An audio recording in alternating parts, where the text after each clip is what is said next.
நெடுஞ்சாலையில ஒருத்தர் யாசகம் கேட்டுக்கிட்டு இருந்தாரு.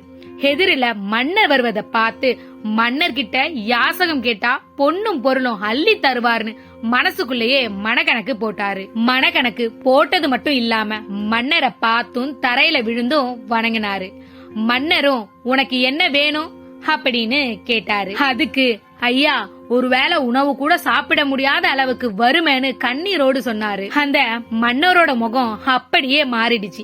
நீங்க நினைக்கிற மாதிரி இறக்கப்படல, மாறா கோபப்பட்டாரு. இந்த தேசத்தோட மகாராஜாவான என்கிட்ட உனக்கு சொல்ல நல்ல விஷயம் எதுவுமே இல்லையான்னு கேட்டுட்டு உடனே அந்த மன்னர் யாசகம் போடுன்னு அந்த யாசகன் கிட்ட தன் கைகளை நீட்டினாரு.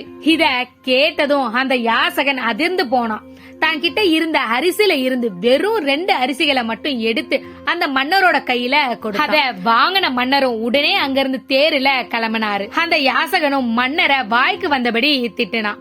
அன்னைக்கு இரவு அவன் வீடு திரும்பினா அவனோட வீட்டு வாசல்ல 2 மூட்டை இருந்து அத பிரிச்சும் பார்த்தான்.